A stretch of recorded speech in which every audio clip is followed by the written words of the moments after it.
tuned into Black Hollywood Live, the world's first digital broadcast network devoted entirely to urban entertainment and pop culture. Tune in right now.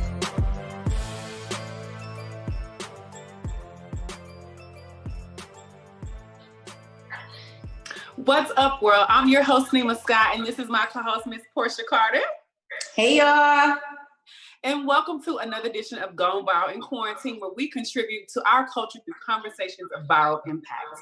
Listen, guys, we have a impactful conversation tonight. We're going to be talking about Elijah McClain, Kendrick Sampson, and the Black Lives Matter in Hollywood. And last but not least, we're going to talk about Robert Hartwell. And listen, guys, we have a special segment. I'm not going to tell you who it's going to be about. I'm not even going to tell you who it is. I'm just going to allow you guys to wait, watch, and stay tuned.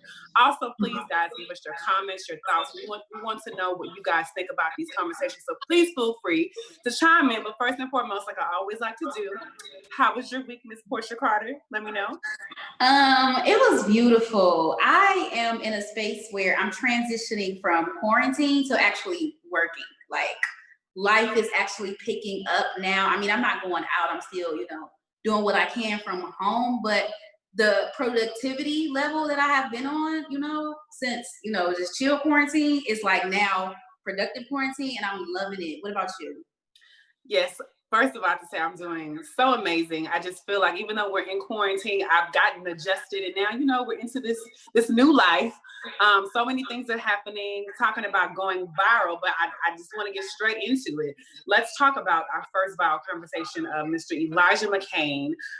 He is a 23-year-old from Aurora, Colorado. He was walking home from a corner store when he was pulled over by police officers, 3 police officers. He was just walking home. What happened basically is that the police officers ended up getting a phone call saying that there was a African-American gentleman walking around with a ski mask. He just looked very, very suspicious. And from there, that's when everything happened. Now, this actually happened last year, like we talked about. However, just a couple of days ago, a young man by the name of The Fake Page, he actually created a small little cartoon design on Instagram. And from there, it literally went viral. Now, the interesting thing is, like I said before, this has happened literally like a year ago. But again, ever since we got to the George Floyd case and we talked about change.org, that has really allowed so many people to bring up so many different cases and be able to have petitions. So this particular video went viral, his case went viral, and now we've gotten to at least 2 million petitions on this situation. Now, going back to the situation that happened, Porchia, I know that you also saw the video too.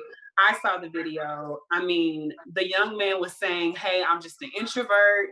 I'm just trying to, I don't do that stuff. The officer said, oh, we saw you had a gun. We can clearly tell, like, this man, just like George Floyd, was literally like furious, like afraid of his life. I can't breathe. Porchia, tell me, what do you think about this situation?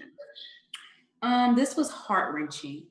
It was heart-wrenching because, he's in our age group. Like, he was only 23 years old. He was a violin player. He was a sweet person. Like, people who describe him now that it's gone viral, they talk about him as being a loving person who, wouldn't even hurt a fly, something that he even told the police while they had him in a chokehold. And I think what hurts me the most is the denial and the lies regarding the case. Because the officer said that they ain't do nothing. The DA let him off and everything.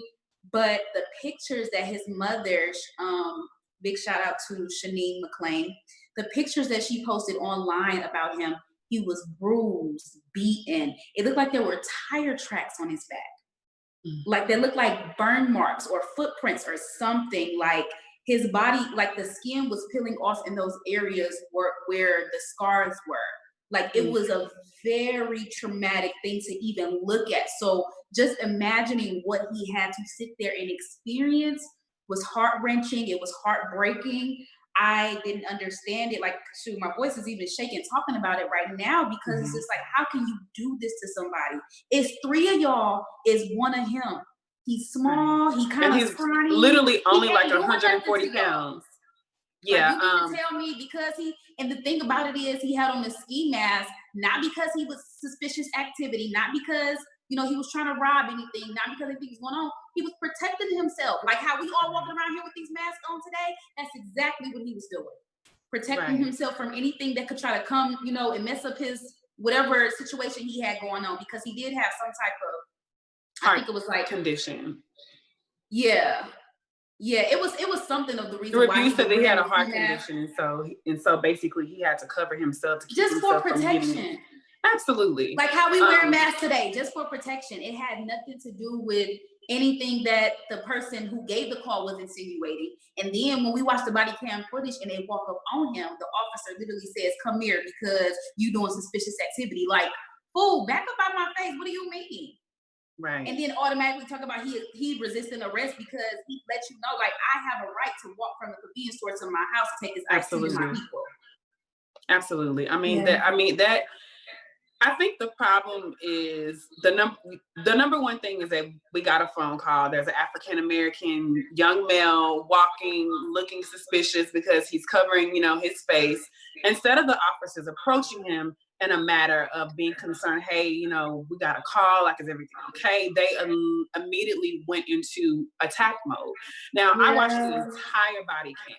The very interesting thing is that they ended up, I guess whoever was within the area, they actually came out, had a conversation with him and said, and the officer said, "Oh, well, we thought maybe it was a drug situation or maybe, it was a violent situation, but it looks like that wasn't the case." However, there still was no concern in the matter of how they dealt with this young man. Like, he literally said he couldn't breathe. He vomited several times. It's like, at what point do you realize, that like, this person is not doing any harm. Like, this person is scared for their life. And that's the thing. People say, okay, well, you're supposed to cooperate with the police officer. However, you have to understand when you're in a moment like that, you have 3 officers on you like that. I'm pretty sure I can only imagine the amount of fear that he felt. But I even want to get deeper into it. They did inject him with something that actually ended up causing him to have a heart attack. Yeah, the ketamine. He ended up dying. But one thing that I do want to talk about is just who he was. He was a massage therapist. He was also a violin player, and finding out that he played the violin, to kittens, to keep them calm, which is such a beautiful thing.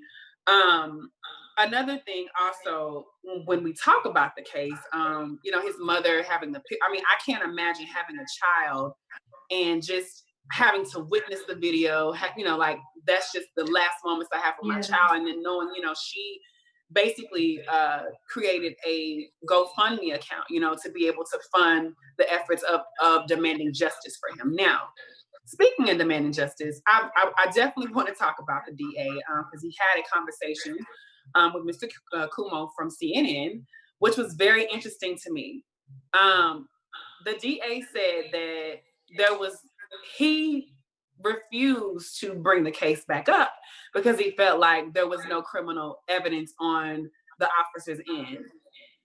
Basically, he was overly excited, and maybe that's the reason why he died, because he had a heart attack because he was just overly excited. Portia, tell me, what do you think about this? Lies. Like that's what his mama said. His mama said, she literally said, "I'm glad that my son's story is out there.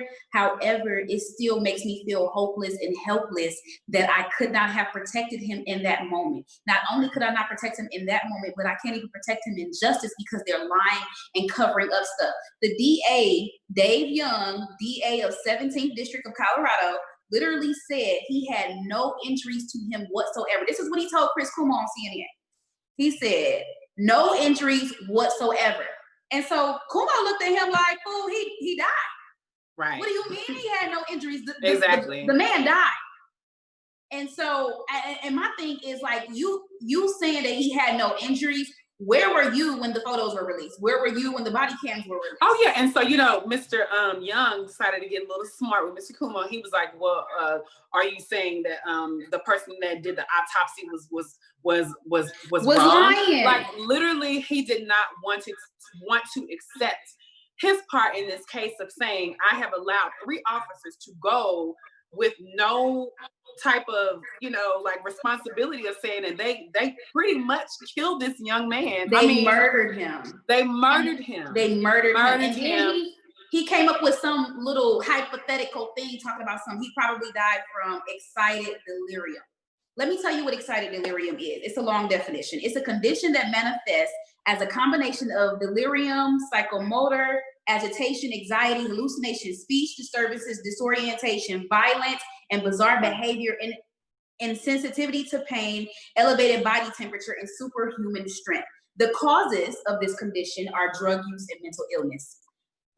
The boy wasn't on drugs until they shot him with the ketamine, okay? Right. And which that wasn't even necessary. And that's not even a drug. Already down.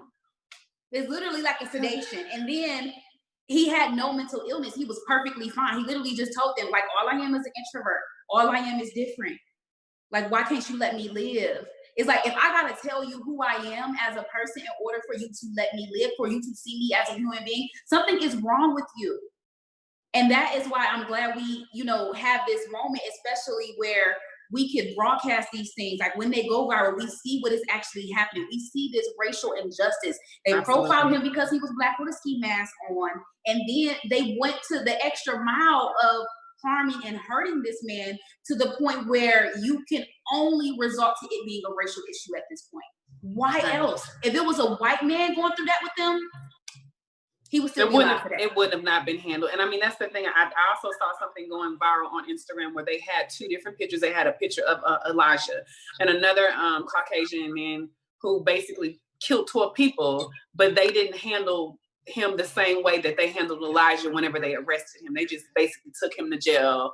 But a lot, clearly, like, it was his life. Another thing that I do want to talk about, because a lot of people, again, that change.org has really been the power of getting petitions out and really, really stopping, into this madness of police brutality. Now, there have been over 2 million people who have basically gone to sign a petition to say that Mr. Young needs to resign from his position because he's allowed these officers to I must have missed that petition. I want to sign it. Oh yes. Hold on, tag me in on that because they are not playing. They are not playing, honey. They are not playing with this man. They are requesting that he step down from his position because he didn't do the right thing. As he should. Now, another thing I want to talk about, of course, we know that he was a violin player and so many different people were touched by his story. They did have a nice ceremony for him in Aurora, Colorado. A young, he is a violin player. He's been a Grammy nominated player, and he's also won several different awards for his beautiful compositions that he's created. But him and several other violinists actually had a ceremony for him. Peaceful protest, not quite when he was doing it, but a little bit earlier. The police squad of Aurora, Colorado, decided to break in the middle of the peaceful protest, spraying people with pepper spray and hitting them with batons. Like beating the people, like when I saw the video, it's like you hear the violin going and it's just going and it just sounds so beautiful. And then you just see these policemen come in and it just went haywire. And they spraying people. You see them falling out. Some people came prepared. They had on goggles, okay? Right. It's if I'm going to protest, I'm going to come with the equipment. Laughing at, but they had on goggles because they came prepared. The fact that I got to physically prepare myself to peaceful protest is very unacceptable. It is. Again, we are supposed to look at police officers as someone who's supposed to protect us. But when you're in a moment of being peaceful and people say, hey, if you just remain peaceful and if you do what you're supposed to do, then you're not going to get hurt. But they're not even peaceful. It's not. Like, it's something is going on in this system. And we're really going to have to really get down to the grit of it because I feel like it's serious. I mean, it's like the chain of command. Like if someone knows that they have the authority or that they can have the privilege of being able to get away from something, they're going to continue to keep doing that. Also, to speak of it, again, they are still doing a tribute to this young man. They're having one tonight in LA. Washington. At the Laugh Factory. Make sure y'all be the there. Laugh Factory. So hey, if you guys are watching in before you watch the verses, make sure you go in and see that tribute. Now it's from 7:30 p.m. to 9:30 p.m. tonight. So show up at after this. Yeah. So another viral moment that I really want to talk about. First of all, Kendrick Sampson has been such a frontliner. He's been amazing. An angel, a soldier, a frontliner, backliner. Yeah. He is making sure that he is using his platform for purpose, and I have to commend him 100% because he literally got hit a few weeks ago whenever the protests first started for George Floyd. He got shot with 7 rubber bullets. Yes. And he actually showed it on his Instagram. I mean, he had all of the bruises and everything going on, which was completely crazy. But he has gathered with several other people in Hollywood and created this protest through a form of a letter petition called the Black Lives Matter to Hollywood. Now, Kendrick got together with Tessa Thompson, Idris Elba, Viola Davis, Queen Latifah, Michael B. Jordan. That's just to name a few. But basically, he created this letter of demands that basically saying that he wants the Hollywood people to be allies and to take responsibility. I just want to read a quote from one of the letter, a piece of the letter. He said, "The way that Hollywood and mainstream media have contributed to the criminalization of Black people, the misrepresentation of the legal system, and the glorification of police corruption and violence have had dire consequences on Black lives." So basically, he goes further into basically stating how,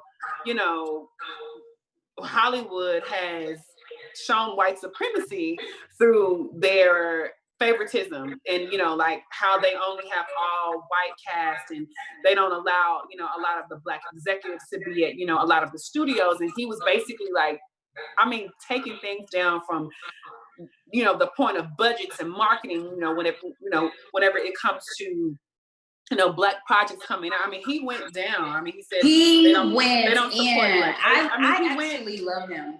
He went completely in. Do you have this man literally gave them like all the areas where you had us effed up at. Like, let me show you every single point of where you got me messed up at, because I don't know what y'all thought this was.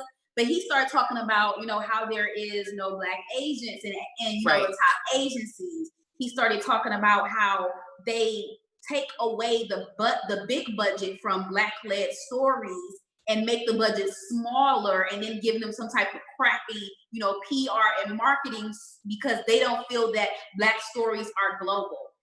That was one of the things that got me, because he backed it up with a whole bunch of facts, because he literally said that white people are the smallest, is one of the smallest percentages of the world. Like everybody else, there's more percentage of, people of different ethnicities than there are of white people. So for them to like literally take our stories and diminish them like they're nothing and give them small budgets and crappy marketing campaigns is literally a slap in the face. It's like it's over supremacy. It's like you want to be so superior to the point where you shun everybody else's voices when it's more of us than there is of you. And that can only happen for so long. That's why I'm so grateful for these times, because yes, Hollywood stepped up. Yes, because it's a lot of stuff that we see out here in these streets that don't have nothing to do with Black people, right? Where are the Emmys for some of our favorite Black shows? That's true. Some of our favorite Black movies. And I feel like sometimes they have to be on certain networks in order for them to even be some type of acceptable. Yeah, absolutely. Like why? And this is just me having like a sidebar, but why are majority of the members of both the Television Academy and the Film Academy mainly white? Right. And they're the one picking and choosing. Like for a long time, these academies were filled with groups and people of older white men. Absolutely. So our content would have never been appeasing to them, because you already know how they look at us. Absolutely. And I remember no history of the Fresh Prince, Living Single, like all these different shows that we had that were so amazing. Martin, all these people, like, where are, their recognition? Absolutely. And then I even remember now, our Black shows ain't getting recognition. Not at all. And I do remember Ava DuVernay saying that I don't want a seat at the table. I want a seat around people who look like me. Facts. You know, it's just time for us to see a reflection of who we are in the spaces and the places that we're supposed to be seated. And again, like I said before, I mean, it's crazy that it's happening during the pandemic, but this is at a time when it's necessary. You know, it's so necessary. And again, like I said before, I 100% commend Kendrick Sampson for really stepping up and being able to create this list and having it was literally over 300 actresses and actors in Hollywood, and they got so much press. It was variety, it was complex, so many different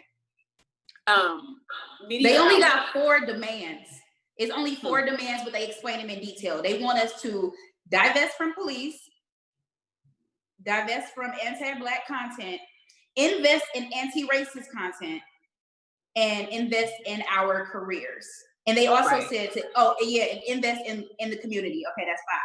But yeah, and then they explain them all in detail in the letter. And I feel like this was the catapult to some type of change, to something greater. Because if you have these many people, 300 signatures plus, if you have these many people standing behind, and that is just only the prominent Black artists in Hollywood, only the prominent ones. So imagine how many of us else are out here who didn't get to sign that letter, and we have these same exact feelings.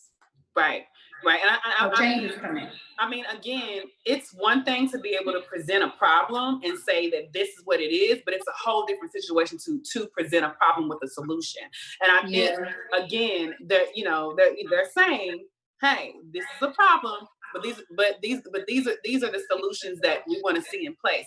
Now, we're asking you to do this.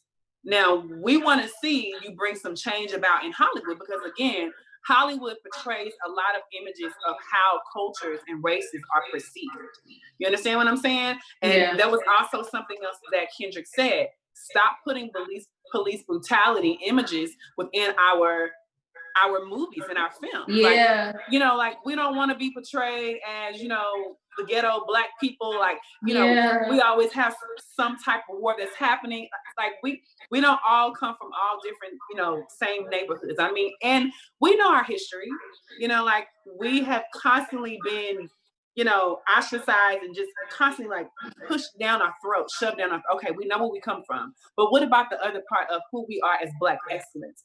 Why can't we not be able to radiate that and be able to show that and see that in our films? We come from royalty. I mean, this is like a sidebar, we kind of getting on it. Beyonce's getting ready to come out with The Black is King. Where she basically created something to show that, listen, Black people are rich. Black people, not Black people, just in general, just African Americans, just where we come from royalty. And I think it's time for us to start seeing those type of portrayals in our films and our movies. And again, like I said before, we 100%, give shout out to Kendrick and all of the other people in Hollywood, because again, people try to make you feel like, okay, well, if I step up and say something, then maybe, you're going to take my position. But it's now it doesn't matter, because I'm coming 300 plus strong. Yeah, people been saying stuff too. It's just heightened right now, because I went to a Black History Month panel at the Television Academy back in February, and they had Sante Black. They had so many prominent people on there, and they were just talking about how, if I go in there as a Black woman, I don't, if I don't look urban enough, they don't want to pick me for it. What is urban enough? And then, Asante kind of, broke down his character in This Is Us, how this is a young teenage father actually taking care of his baby, actually being there for his baby. And they have shown us in such a negative light so much, to the point where when we see this, we're glorifying it, and we just wow, and it's touching on our hearts, because we don't see ourselves portrayed like this. We see the no good, deadbeat, and sometimes it just be the teenage mothers, and don't even be, the Black boy don't even be around when it happened. It's just they glorify our trauma. They glorify mental illness in Black, and even in the letter, it says y'all demonize our mental illness. And then they demonize everything else about us that they don't see right. they basically promote, you know, the harassment of Black trans people, like all these different things that they do. And it's just like, y'all are the highlight to what everybody see. If ain't nobody else, if ain't nothing else going on, if the news ain't on, if nothing else on, we got TV, we got movies, we got any type of creative thing that there is in Hollywood. If all of these perceptions of Black people are running through people's head every single day, where they get that from? Because when everything else shut down, reality. Right, that's going to be reality. And I mean, that's how we raise children who identify themselves as that. I mean, especially, I mean, again, you know, like parents teach their kids and they train their kids. But we know that, again, the Hollywood controls a lot of the reality and the perceptions of how we are perceived. You know what I mean? Yeah. And only we can be able to take control and demand the fact that that's changed. Speaking of change, that's facts. I wanted to talk about the free gay Black man who buys a plantation home. Mr. Robert Hartwell, he is a former performer of Broadway, bought this home, beautiful plantation home that was built back in the 1820s. It actually belonged to the Russell family. Now, the interesting thing is I was actually trying to look up and see exactly where was the home, because I mean, it was beautiful. He don't want nobody rolling up on his property right now. Listen, I'm telling you guys, like, I really feel like this is going to end up being a monument. But just getting to the post, I mean, he posted it and gave us a long speech, basically talking about how, you know, it did belong to the Russell family. And at the time, slavery, of course, was legal. And he said that it was such a beautiful thing for him because his ancestors who built that home never knew that 200 years from now, that a free gay Black man would own the same home that they built, you know, and basically had to work for, which was absolutely beautiful. He posted it on Instagram, and from there, it went from people, it went from Upworthy, it went Upward, entertainment news. Like, he got so much, you know, media publicity from it. Yes. But the one thing I want to talk about is, this is a beautiful story, right? But we know, there's always other things to the story. He bought the house, but let's talk about the things that he had to go through before he got the house. Okay. So he basically broke down and talked about how he found it online, called the owner, and the owner told him that he would have to pay cash for it. And he said, "Well, I have the cash." And basically, he was basically talking about how he could tell that whoever the person was really discriminating against him. Like, he made him feel like, okay, well, you know, since you're a Black man, okay, well, you have to have, like, basically going through every different thing in his perception mind to think that, okay, well, if I just put that out there, well, you know, maybe he doesn't qualify for this or that. I want to talk about this. So this story is just amazing, but let's talk about the process of everything that this man had to go through just to be able to get this home. Okay. The discrimination aspect of it.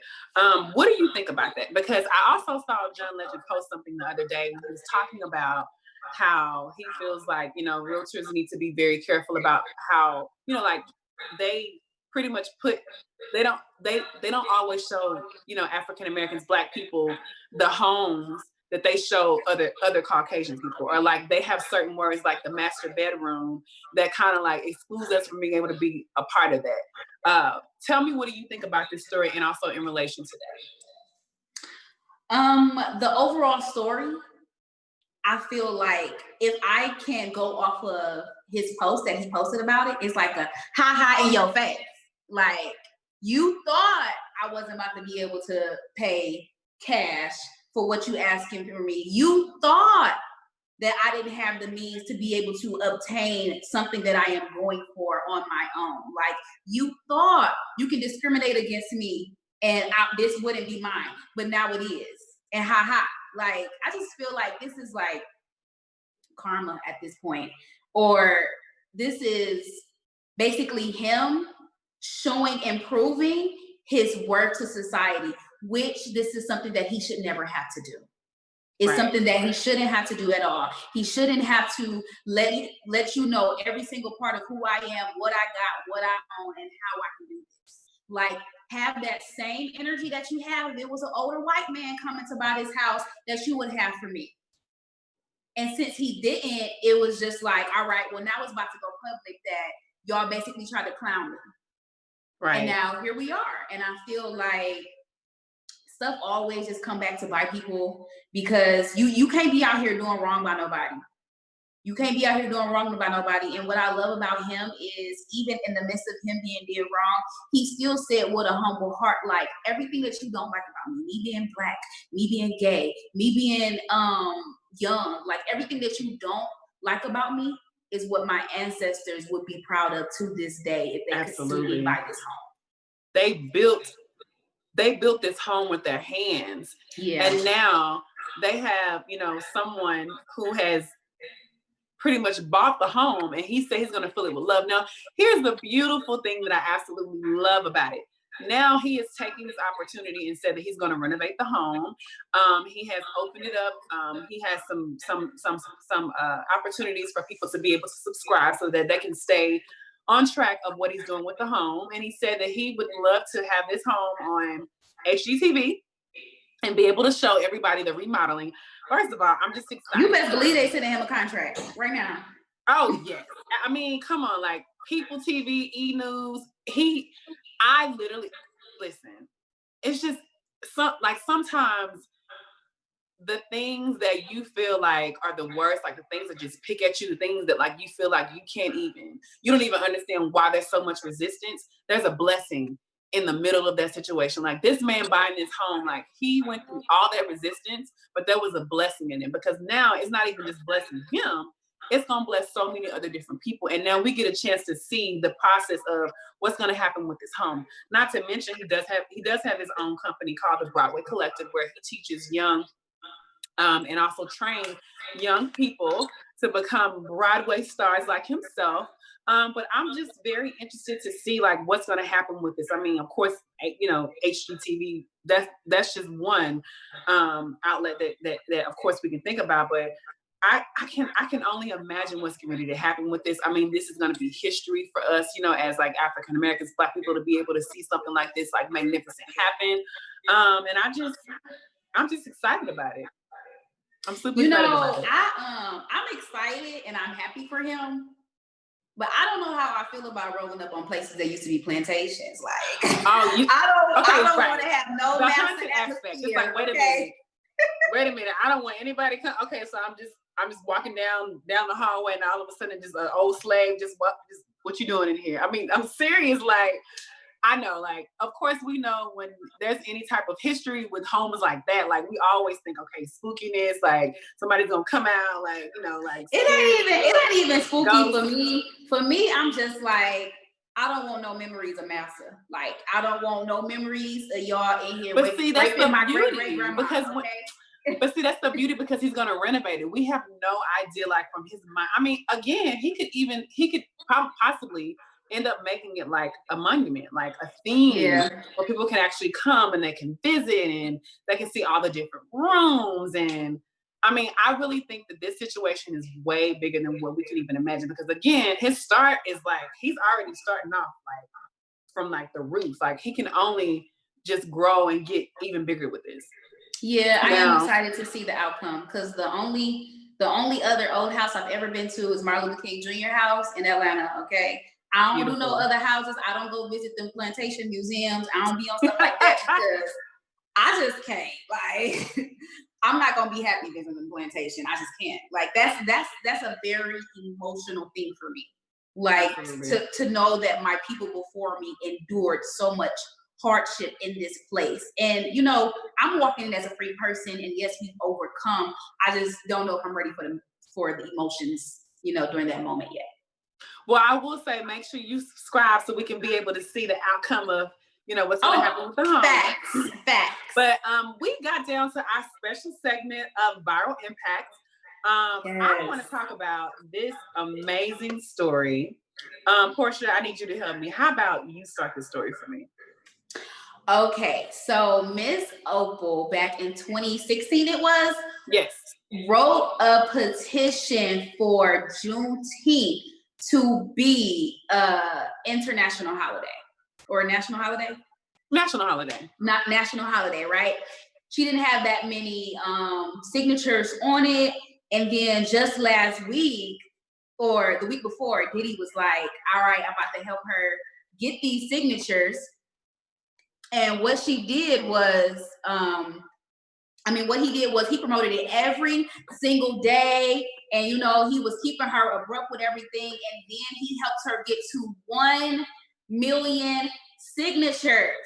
Amazing. After he gets to the 1 million signatures, he calls her.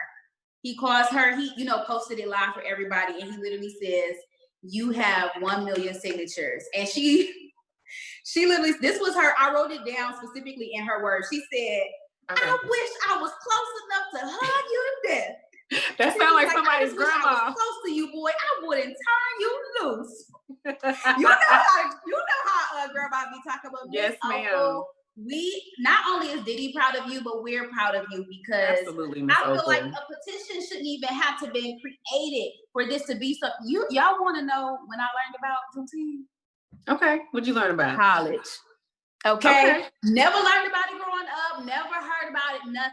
Like literally, when I got to college in 2012 at Tennessee State University, shout out to my HBCU. When you go to the HBCU, they teach you so much about your history. But just learning about it in college, I was just like, wow, why I never knew that this is my real Independence Day. Why I never knew that this was me as a Black person, my real Independence Day. And so, you know, they got the petition signed. I don't know what comes next, but here we are. I mean, listen, we are seeing a time when petitions are being signed. However, I mean, we see the impact of people in numbers just, you know, going along with saying, okay, we want things to change. But I wonder, how long is it going to take these things to actually change? Like, when are we actually going to see these things fall into motion where laws are passed and we see that, you know, the things that we're signing and we're praying and we're hoping and we're fighting for is actually going to come to pass. So, you know, that's what we are hopeful though. We are hopeful. We are proud of Miss Opal. She got them signatures. She did her thing. I am happy. And she's, first of all, she's 93 years old. 93. Listen. And that was her dream. So I don't care how old you are, where you are in your life. Come on. Nothing but a number. Let them know. Because Miss Opal, I mean, like, just the thing, she started this in 2016. It's 2020. And I mean, I can only imagine, you know, like her feeling like, well, you know, maybe it's not, you know, maybe it's never going to happen. I can't even think of the thoughts of what she could have imagined about it just not coming to pass. And all of a sudden you get someone like Puff Daddy, well-known figure in the Black community all over the world, just holds his hand out to you, pulls you up, and helps you get what you need. So it's like, regardless of where you are, what's happening in this world, or whatever's going on, like, don't give up, because change is literally right there. You just gotta hold on. Change is coming, okay? Miss Opal, if you're watching this, baby, I got let off of work today I got let off of work for Juneteenth this year so that we could celebrate Juneteenth, okay? Like, absolutely. The whole company was like, all right, y'all, we got a new holiday that we're going to be observing, and we're going to observe it from here on out. Like, from here on out, like, things are already changing. Companies are already recognizing it. And for her to have her 1 million signatures, like, I'm so proud of you, because who else? Like, it took her having a dream. It took her even not seeing herself as, you know, I'm too up in age to do this, or am I going to see it come to pass, or how is it going to happen? It took her believing and having faith that it was going to work out to now here we are. Here we are. She got 1 million signatures, and now y'all have to follow the demands in this petition. Oh, you have to. And I think this time is a beautiful time right now, because I feel like everybody's coming together as one, and we're all understanding, like, you know, we can support each other in numbers, which is a beautiful thing. So again, like, we celebrate Christopher Columbus Day. We celebrate the regular 4th of July.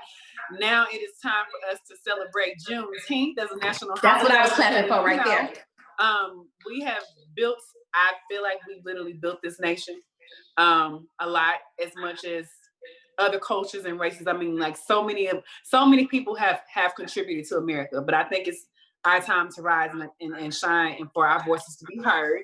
But of course, that was our show. Amazing. Again, like guys, your comments, your concerns, whatever you think about, whatever we have to say, please let us know. We will shout you out. We will bring the conversations back up just to, kind of be able to spark conversations. But also too, we're going to be bringing in some guests next month. We're not going to tell you who right now. We're going to let you guys wait a little bit on that. But we appreciate you guys for watching us and tuning in. You can catch me, Neema Skye, on all social media platforms. And where can we catch you, Miss Porchia? You can catch me everywhere at Porchia Carter. Awesome. Well, we see you guys next week. On behalf of our BHL staff, we would like to thank you for tuning in to Black Hollywood Live, the world's first digital broadcast network devoted entirely to urban entertainment and pop culture. Check out our Black Hollywood Live YouTube page for even more great programming and amazing content, and be sure to subscribe and like our channel when you do. I'm your BHL host, Nakia Monet, and you can find me on all social media at Kiki Boom Boom or at Black Hollywood Live. Black Hollywood Live, Hollywood redefined.